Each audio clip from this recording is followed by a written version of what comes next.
Hello and welcome, I'm Arumba, thank you for joining me. Let's play some more of our Pillars of Eternity campaign as our little buddy here, Onfrey. So, we don't need to scout. I'll take care of it.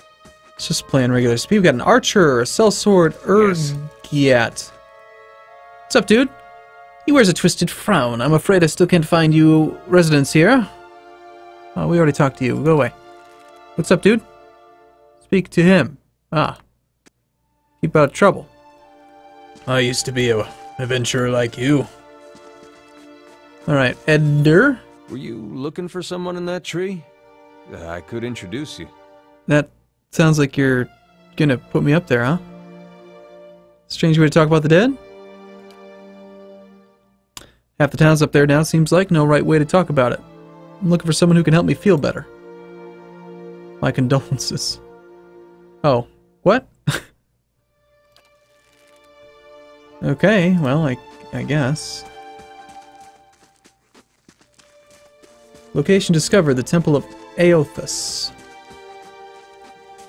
Okay, and then I told her that's not the pistol. That's funny. You seem like you're isolated and important. Maybe? Nope. This is some sort of a building. Black Hound Inn.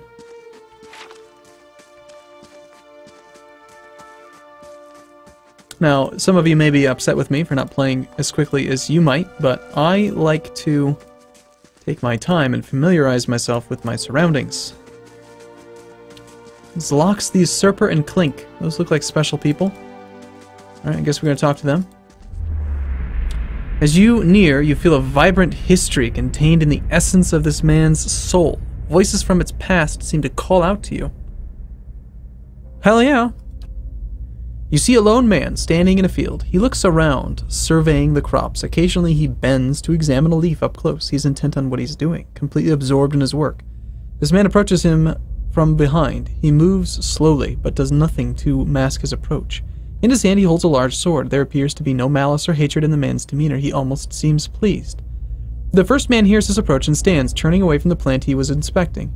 His face breaks into a smile, and he opens his arms to welcome the approaching man. The smile freezes into a grimace as the second man thrusts the sword through his stomach, its blade now protruding from his back. His arms slowly fall to his side, and then blood starts to drip from the sword onto the plants below the men. As the first man crumples to his knees, the second pulls the sword out, a tear slowly falling down the cheek of his still smiling face. What the hell, man? Was that like his brother or his father or something? That's, crazy.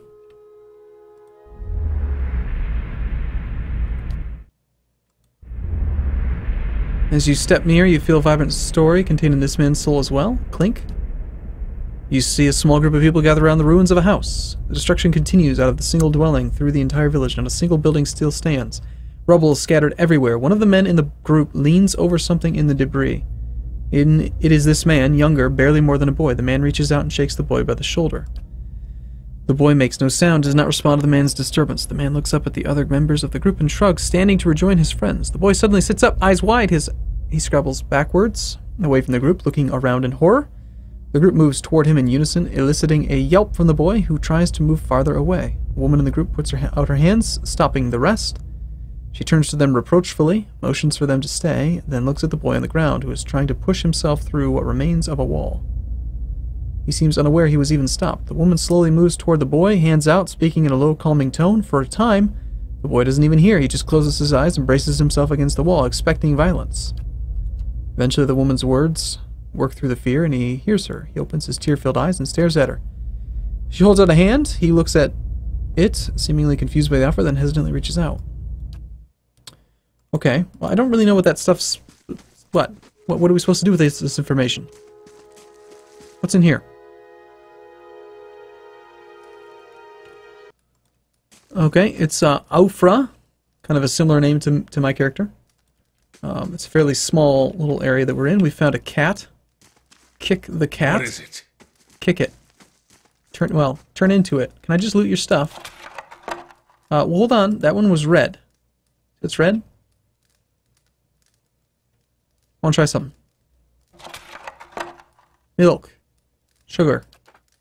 Hey, get out of there. You have been caught stealing. Slight loss of reputation with Gilded Vale. Okay. So as expected, the red hand indicates that, yes, that is stealing. Now, I think, like a lot of these games, if we sneak... You won't see me coming. Like, what if we sneak behind him? Well, you totally know I'm still in here? You are rather observant. Is the cat following me? That cat is totally... No?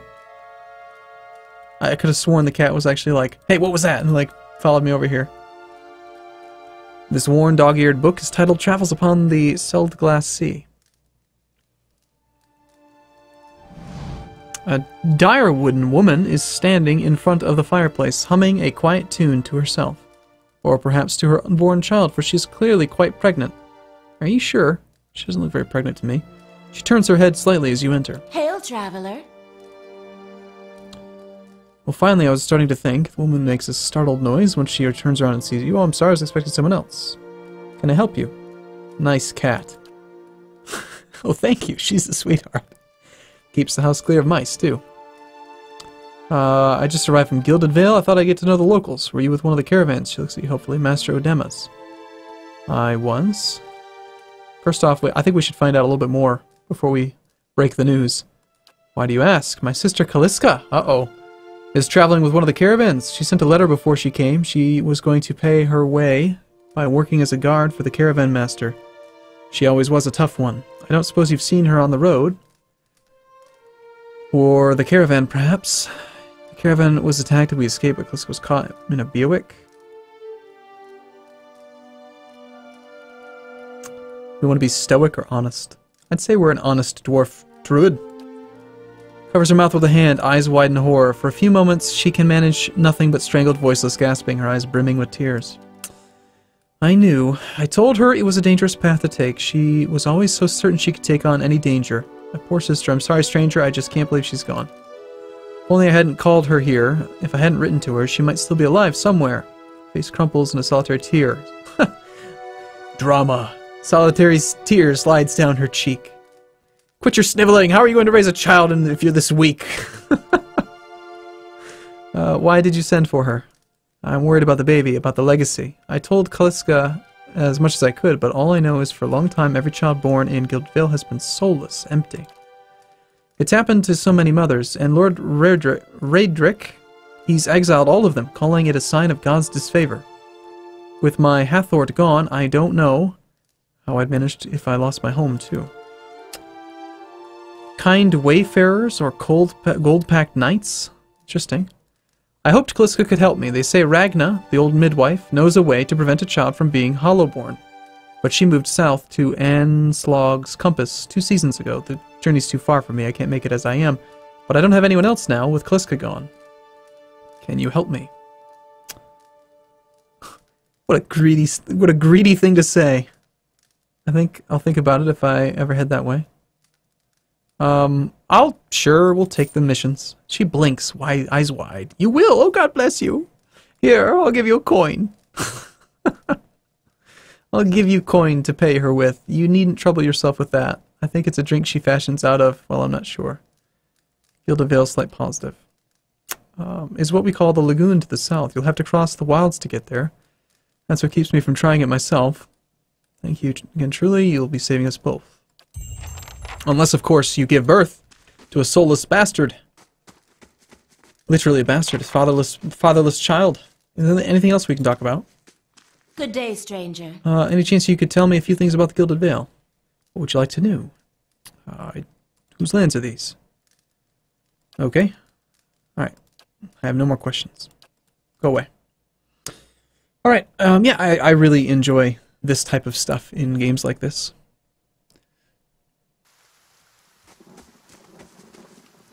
Especially taking your time and like really getting involved in the story. Okay, I think there was like a plant up here. Yeah, I want to go loot that plant. That's not stealing, is it? That one wasn't red. What is it? I'll take care of it. Got more plants over here. Okay, do we wanna read some more stuff? I have a feeling these yellow ones are gonna give us more flashbacks. As you near, alright, you see a large crowd gathered in the middle of a courtyard. This man stands in the midst of them, a cloak pulled over his head, holding it closed around his neck. The crowd is congregated around a platform, and they all watch transfixed as the man is led to the platform, flanked by 2 city guardsmen. The man is shackled hand and foot, but carries himself as a nobleman, not deigning to even glance at the crowd. The cloaked man pulls his cover closer around his face and turns to leave, hunching over to avoid being seen. A crier on the platform unrolls a parchment and begins to read, but the man pays no attention, intent on getting away from the courtyard. The crier's voice grows louder and more intense as he reads, and voice from the crowd start to punctuate his sentences. The jeers and shouts grow more frequent with each one, and with each one the cloaked man flinches and his shoulders droop. He breaks from the crowd, coming to the edge of the courtyard as the crier reaches the end of his proclamation. The crowd grows silent again, save for the occasional shout. The man turns back to look at the platform, seeing his father kneeling before the block, neck exposed. The executioner moves into position, lifting his axe to strike. The man turns suddenly, unable to watch. There is a wet thunk, and the crowd breaks in cheers and applause. He leans against the wall, regaining his composure, then straightens up. With obvious resolve, he strides off away from the crowd and his legacy.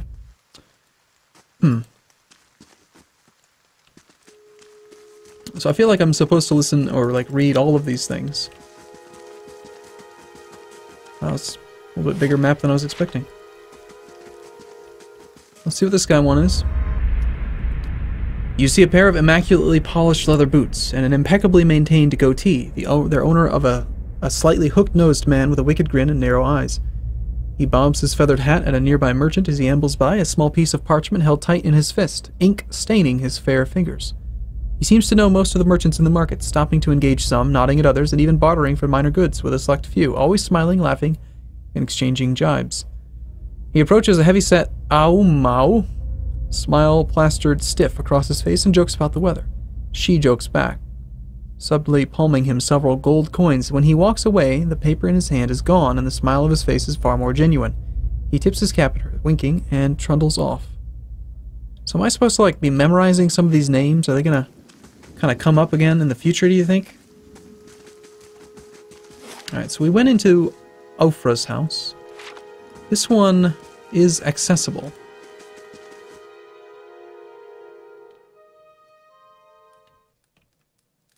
Oh god, more of them? Really? Stealing. Rats. Okay, I don't know, I don't want to read them all. There's too many. This just seems to be like lore and stuff, and I don't want to read it all. That's 4 of them we've done. And I haven't gleaned like any rhyme or reason to like what the information means.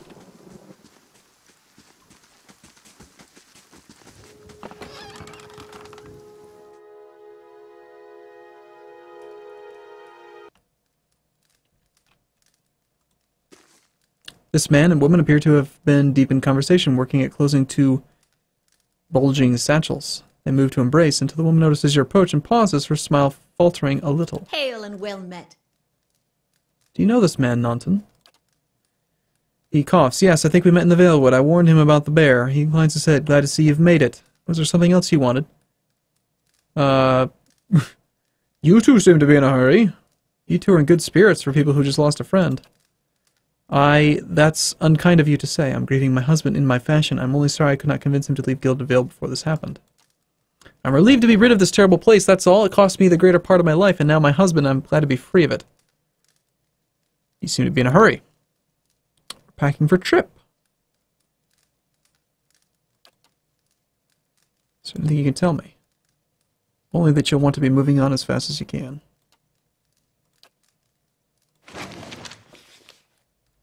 The Direwood, Part 2.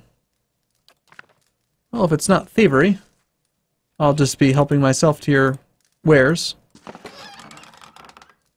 Yep, those are mine now. Hail and well met. Gods keep you.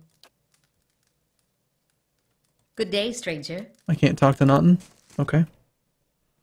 So apparently she was shagging both of them. That's just the way I perceive it. She's not upset. It's probably because you know, reasons. Alright, that was the tree. Here's the temple. Let's go check out the windmill.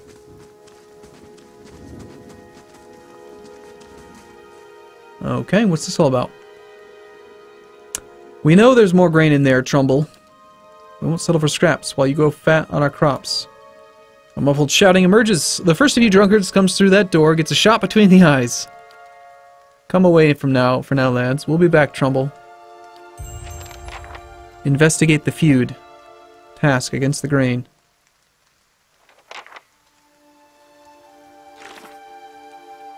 Seems that tensions between the miller and some local farmers are reaching a boiling point. They've headed to the local inn for the time being. Plants. I like Settler Zero. I like loot. Okay, you're gonna let me in? Don't shoot me. Are you gonna shoot me? An elven man stands before you, his relatively stocky build suggesting a life of labor. His face is pale and drawn, but his eyes are wide. Behind you, a younger man and a young woman. A woman exchange word glances, so Trumbull is the lead guy, okay. The miller raises a club as you enter. It shakes violently in his grip. Get back if you value your life. I don't like being threatened. Or just say, hold on. I'll just say hold on. Gilded Vale, positive +1. Cool. The miller hesitates, then lowers the club. Wait, I know you. You just came into town, right? Don't tell me Swainer's already got his claws into you. God, that's all I need.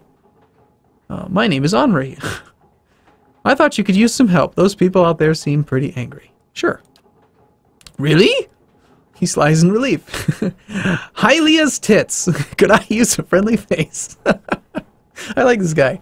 I take it you heard some part of that, what the crowd's asking for. Grain, as if I've got it all tucked away somewhere. Swainer's been egging that lot on for days now. They've been keeping clear so far, but if things keep on like they are, I don't know how much longer we've got before things get messy. Please, if you're not here on his behalf, maybe you could speak to him. He won't listen to anyone. Just explain that we're all getting smaller rations now. We're all making sacrifices. Sure. The miller all but sags with relief. I'd be grateful if you did. This is what I do every time I play an RPG. I, accept every quest. Sure, I'll help with that. Yep, that's my job. Yep, that's me. I'd be grateful if you did. He won't listen to me anymore, but maybe you'll have better luck. Tell him we're all having a hard time. Okay, we'll do. Yep, we'll be in your debt if you can convince him. Got it. Can I take your stuff? That's stealing. Damn. Can I talk to anybody else? My father's a good man. Sure, father could explain better just what happens here. It's mushy and mottled with green. A rancid stench in the grain. Well, that's gross. Can we go up there? No? How do you do? Alright, well, let's go try to find this other guy. Rangers have animal companions? I want to be a ranger. Hey, look, a plant.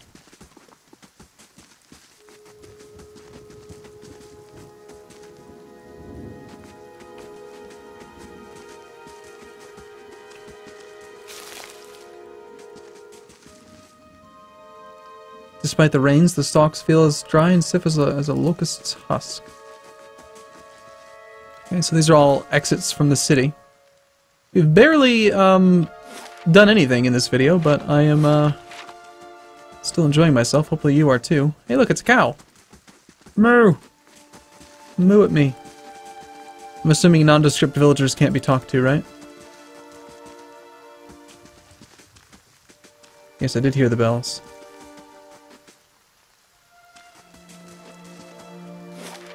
Okay, nothing descript there. The Black Hammer's smithery. Plants! Alright, more stories, I would assume. Yeah, we're not gonna listen, we're not gonna read all of them. Okay, and the Temple of Aothus I haven't visited yet. Another plant. Okay. You see 4 people gathered by the door to the inn. Their raised voices and chopping gestures suggest an argument reaching its climax. The first figure raises his hands for calm. His face is partially obscured by a hood, but his height and stature suggest an elf. Alright, well, I'm going to take a break here, but in the next video, I expect we'll probably resolve some of this town stuff, and, yeah, go from there. So thanks for watching, everyone. See you soon.